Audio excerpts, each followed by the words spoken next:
अपनी ड्यूटी खत्म करके ऑफिस से अपने घर जा रहा था। आज वो काफी लेट हो गया था कि तभी उसके मोबाइल की रिंग बज उठी। हेलो दिशा। अभिमन्यु, तुम्हें समय का अनुमान भी है? रात के 12 बज रहे हैं। मैं तुम्हारा कब से वेट कर रही हूँ। तुम्हें पता है अभिमन्यु, मैं सारा दिन घर में अकेली रहती हूँ और रात में मुझे घर पर अकेले रहने में बहुत डर लगता है। आज ऑफिस में थोड़ा सा काम ज्यादा था, इसी वजह से लेट हो गया है। लेकिन तुम घर कितने बजे तक आओगे? एक तो तुम्हारा ऑफिस दूसरे शहर में पड़ता है। तुम्हें ऑफिस से घर आने में भी 1 घंटे ट्रेन से ट्रैवल करना पड़ता है। रात के 1 बजे एक ट्रेन चलती है। मैं करीब 2 बजे तक घर पर आ जाऊंगा। फिर इसका मतलब ये है कि मुझे रात के 2 बजे तक भूखे रहना पड़ेगा। कितनी बार कहा है कि अगर मुझे ऑफिस से आने में देरी हो जाए तो तुम खाना खा लिया करो। नहीं अभिमन्यु, डिनर तो मैं तुम्हारे साथ ही करूंगी। ये मेरी जिद है अब। अच्छा ठीक है, तुम फोन रखो, मैं ऑफिस से निकल ही रहा हूँ। वैसे भी मेरे फोन की बैटरी बहुत कम हो गई है। बातचीत करने के दौरान ही मोबाइल स्विच ऑफ हो जाएगा। तभी अभिमन्यु के मोबाइल की बैटरी खत्म हो गई और उसका मोबाइल स्विच ऑफ हो गया। अभिमन्यु ऑफिस से बाहर निकल गया। अभिमन्यु का ऑफिस उसके शहर दिल्ली से गाजियाबाद पड़ता था।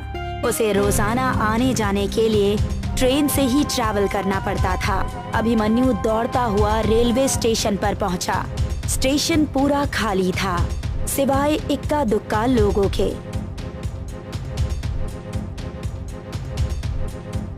अभिमन्यु ट्रेन में चढ़ गया, मगर ट्रेन को चलते हुए कुछ आधा घंटा ही हुआ था कि एक जोरदार झटके से अभिमन्यु की नींद टूट गई। वो दरवाजे के पास आ गया। उसने देखा कि कुछ लोग टीटी से कुछ बातें कर रहे थे। अभिमन्यु भी नीचे उतर गया। उसने देखा वहाँ पर बस अभिमन्यु के अलावा टीटी, ट्रेन ड्राइवर और एक व्यक्ति बचे थे। क्या हुआ? पेंटोग्राफ डैमेज हो गया है और अब ट्रेन फंस गई है। फंस गई है? इसका क्या मतलब है? अरे भाई, आपने ठीक से सुना नहीं क्या? मैंने कहा कि पेंटोग्राफ डैमेज हो गया है, ट्रेन अब आगे नहीं जा सकती। अरे ये क्या बोल रहे हैं आप? कैसे भी करके इसको आप सही कीजिए और कुछ भी करके इसको शहर तक ले जाने की कोशिश कीजिए। पागल हो गए हैं क्या आप? आपका दिमाग तो सही है। अरे ये कोई बस नहीं है कि इसको धक्का मारकर स्टार्ट करके आगे बढ़ा दिया जाए। ये एक ट्रेन है। इंजीनियर को फोन किया था मगर उसने फोन नहीं उठाया। मुझे तो लगता है कि रात यहीं बितानी पड़ेगी। अभिमन्यु आसपास नजर दौड़ाने लगा तो उसे सन्नाटे और वीराने के अलावा कुछ भी नजर नहीं आ रहा था, सिवाय कुछ घरों के। अभिमन्यु टीटी से बोला, आप लोग हेल्प सेंटर से कोई मदद क्यों नहीं लेते? कोशिश की लेकिन यहाँ नेटवर्क नहीं मिल रहा है। मैं तो चलता हूँ यहाँ से, आगे शायद कोई टैक्सी या लिफ्ट मिल जाए। अकेले मत जाइए साहब, कुछ दूर के बाद जंगल का इलाका शुरू हो जाएगा। सुना है जंगली जानवर रात के समय घूमते फिरते हैं। आप किसी जंगली जानवर का शिकार हो सकते हैं। तो आप क्या चाहते हैं कि मैं पूरी रात इस ट्रेन में ही बिता दूं? मैं ऐसा बिल्कुल नहीं कर सकता। मेरा कहने का मतलब वो नहीं है। देखिए, रात तो हम में से कोई यहाँ पर नहीं बिताना चाहता, पर मुझे लगता है कि हम सबको साथ साथ यहाँ से निकलना चाहिए। और वैसे भी आपको मिलाकर 5 ही लोग तो हैं। अभिमन्यु को टीटी का सुझाव पसंद आया। वो सब वहाँ से निकल ही रहे थे कि तभी उनके कानों में एक व्यक्ति की आवाज टकराई। आप लोग आगे मत जाइए, आज पूर्णमासी की रात है। हर साल वो पूर्णमासी की रात को निकलती है। उसके निकलने का वक्त नजदीक है। आप लोग आज की रात यहीं पर काट लो, नहीं तो तुम में से कोई जिंदा नहीं बचेगा। आज वो फिर आएगी। मत जाइए इतने अंधेरे में। वो अंधकार की रानी है। क्या? कौन? किसकी बात कर रहे हो? और कौन हो तुम? इतनी रात में तुम यहाँ पर कर क्या रहे हो? उसके निकलने का वक्त हो गया है। आगे आप सबकी जान को खतरा है। क्या बकवास कर रहे हो? तुमने पी रखी है क्या? लगता है तुमने कोई हॉरर मूवी देख ली है जो तुम्हारे दिमाग से अब तक नहीं उतरी। जाओ यहाँ से। मैंने कोई शराब नहीं पी रखी। सामने बने हुए उन घरों को देख रहे हैं आप लोग? उन घरों में मौजूद वो सब लोग डर की वजह से अपने अपने घरों में दुबके हुए हैं। रात के 1 बज रहे हैं तो जाहिर सी बात है कि उन घरों में मौजूद सभी लोग सो रहे होंगे। वैसे तुम किसकी बात कर रहे हो? रात में जंगली जानवर निकलते हैं ये तो सुना था, मगर ये रात की रानी निकलती है ये पहली बार सुना है। इतना कहकर अभिमन्यु जोर जोर से हंसने लगा। और साथ ही साथ बाकी पैसेंजर्स भी। उसका नाम शलाका है, जो एक डायन है। अगर आप सबने मेरी बात नहीं मानी तो आप सबके चेहरे की हंसी मौत की दहशत में कब बदल जाएगी, आप सबको इसका पता भी नहीं चलेगा। मैं आप लोगों की जान बचाना चाहता हूँ। इससे आगे अगर तुमने कुछ और बोला ना तो तुम्हें तुम्हारी जान बचाने के लाले पड़ जाएंगे। मार मारकर तुम्हारी हालत खराब कर दूंगा।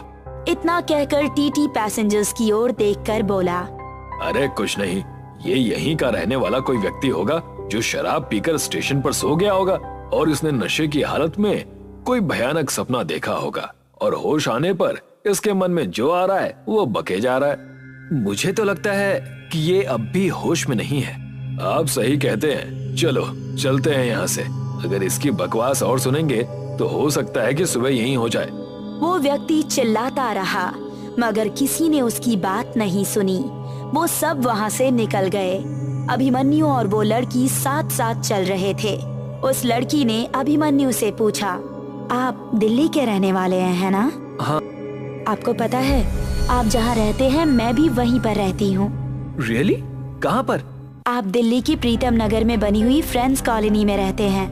अरे आपको तो वाकई पता है कि मैं कहाँ रहता हूँ। आप मुझे कैसे जानती हैं? आपके घर के सामने वाले घर में ही रहती हूँ मैं। अरे वो तो राधा आंटी का घर है, लेकिन मैंने तो आपको वहाँ कभी नहीं देखा। मैं राधा आंटी की दूर की रिश्तेदार की भतीजी हूँ। मेरा नाम तान्या है। कुछ दिनों पहले ही दिल्ली आई हूँ। मैं भी इसी शहर में जॉब करती हूँ, मगर मेरी ड्यूटी दोपहर को ही समाप्त हो जाती है और आप अक्सर अपने घर पर लेट पहुँचते हैं और सुबह जल्दी ऑफिस के लिए चले जाते हैं, इसीलिए कभी हमारा आमना सामना नहीं हुआ। मेरा नाम अभिमन्यु है। वैसे आज आप लेट कैसे हो गई? आज मेरे बॉस को अचानक शहर से बाहर जाना पड़ा और उनका सारा काम मुझे ही करना पड़ा। इसका मतलब आज आपका हाल भी मेरी ही तरह हुआ। इसी तरह बात करते करते वो पटरियों से चलते हुए आगे बढ़ने लगे।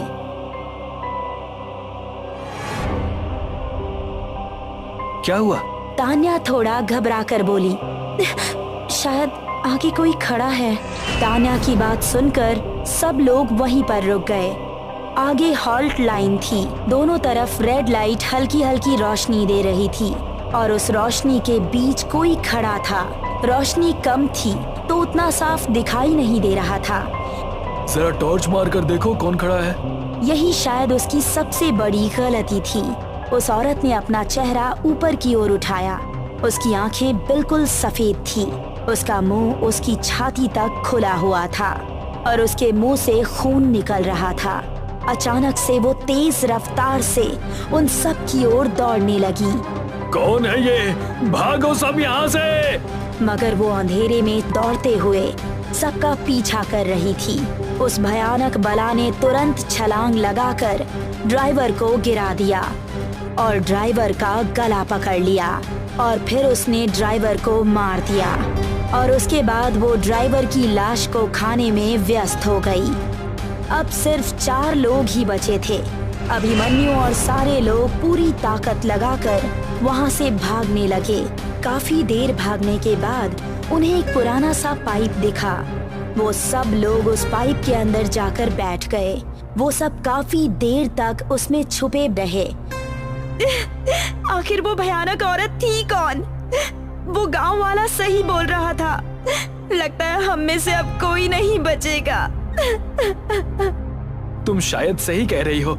वो गांव वाला सही कह रहा था, मगर हमें हिम्मत नहीं हारनी चाहिए। कुछ घंटे बाद सुबह हो जाएगी। हम यहाँ पर सुरक्षित हैं।